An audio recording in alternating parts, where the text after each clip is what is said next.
I'm about to take you camping overnight in a Tesla that's been set up to function like an actual campervan. I'll be cooking, gaming and sleeping in this very car in extreme and dangerous weather conditions with one simple goal: to make it through the night.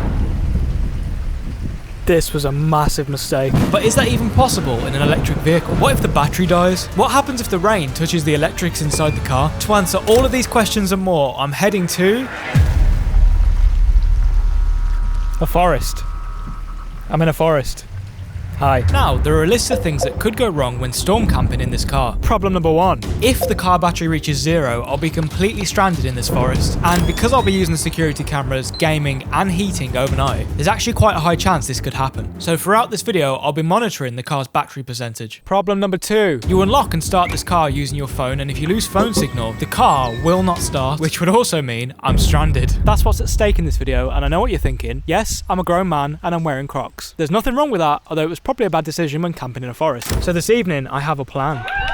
Yeah, that's right. Step 1, prepare the car for the night by transforming it into a fully functioning camper. Step 2, start a campfire. I've actually never done this before, so don't know how that's going to go. Step 3, cook myself a fancy meal inside of the car. Step 4, test out the perks of camping inside of a Tesla. And step 5, the most important step of them all, survive the night in the car through a dangerous thunderstorm. But before all that, we need to grab some supplies for the night, so I'm heading to the nearest supermarket.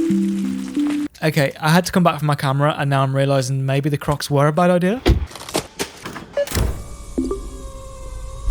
Supplies acquired. Time to set up camp for the night.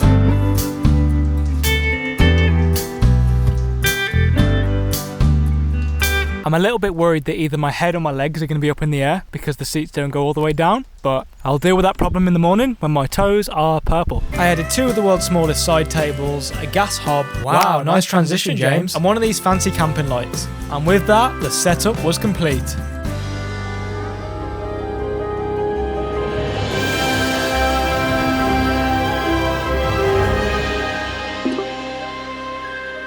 Oh yeah, this is cozy. So I'm a little bit sketched out that I'm the only person staying in this forest tonight. And with good reason, because it turns out I wasn't alone after all. I spotted something while reviewing the footage after I got home that I didn't see while I was there. And if I did, there's no chance I would have stayed the night. Fortunately for me, I am a mildly below average sized man, which means I fit perfectly in this gap between the boot and the passenger seat. If you were over 6 foot tall, I think this probably wouldn't be possible. In terms of the battery situation, we're already down 13% since I got here. And I've only been here a few hours. I'd be lying if I said I wasn't a little bit worried about that.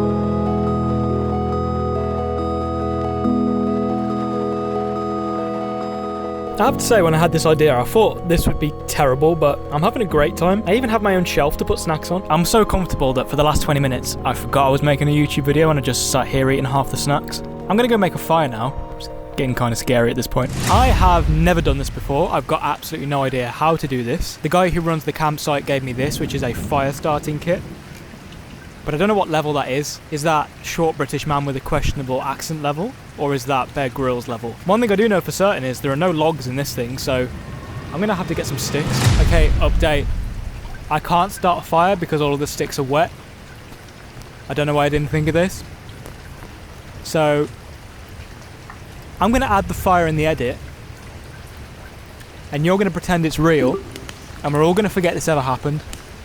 I'll see you back in the car. This car has a great selection of built-in entertainment, which is perfect for storm camping, including Netflix, which I'll be testing later tonight. It also has an interesting list of games built into the car itself. But there's one game in particular here that caught my eye. This is Stardew Valley, a popular 2D farming game, and believe it or not, I've never played it, but my fiance loves it. So I'll be spending the night learning how to play the game so I can surprise her when I get home.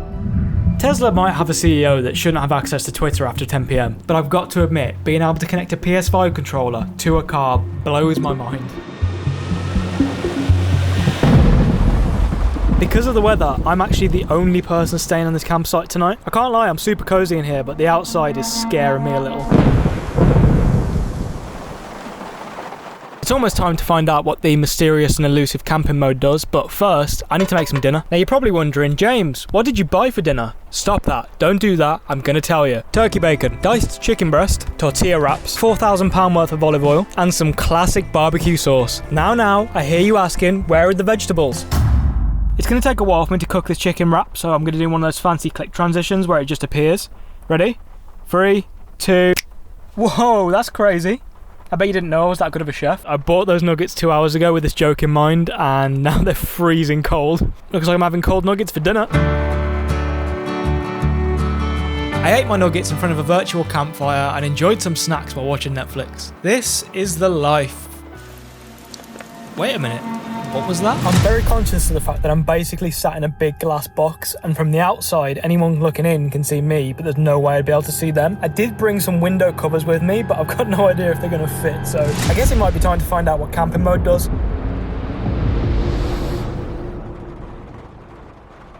Was that it? Nothing happened. I had a moment where this whole thing felt weirdly nostalgic. It reminded me of being in the back of my mum's car as a kid, just playing my DS without a care in the world. It feels like I blinked and 20 years just went by. Now I'm in the same place, doing the same thing, and yet the feeling never changed. I realise that sounds like I've just done an advert for Pokemon. This isn't sponsored, although, if they want to, I have to say, I'm a little bit concerned about battery life. I'm gonna have to leave this car in camping mode all night, and it's currently on 59%. I'm also a little bit concerned about the phone signal here. As I mentioned earlier, I can't start the car without phone signal. I know that sounds stupid, but that's just how the car's been made. And the phone signal here is so inconsistent. Like, 1 minute I've got connection, the next minute I don't. So we could be stranded here in the morning, but I'm gonna get some sleep. Good night.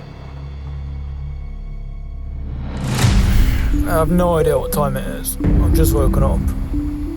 You hear every little noise when you sleep in a car made of glass. The rain's been really coming down for the last half an hour, and it's like, it's relaxing, but at the same time, you're just like constantly thinking, like, is that noise the rain, or is that someone knocking on my window? Update, it's like 5 a.m. Just had a crazy dream that I was asleep in an actual like RV at a petrol station for some reason.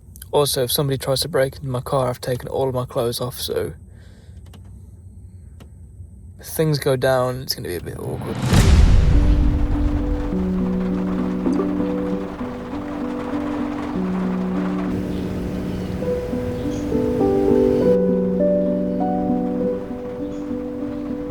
Good morning. It rained pretty heavy last night, and it's still raining pretty heavy now. Considering this is the first time I've ever slept alone in the woods, I didn't actually sleep too bad. I mean, I look like I didn't sleep well, but I feel alright. But there's still one very important thing we need to do, which is check our battery percentage. What does camping mode do to your battery? I don't have nights like these very often. Just myself, my thoughts, and the rain. No plans, not in a rush. I've spent a lot of my life chasing big moments, but last night showed me that slowing down can be just as valuable. I used my newly found survival skills to catch myself some breakfast. Can I get 2 hash browns? Yeah.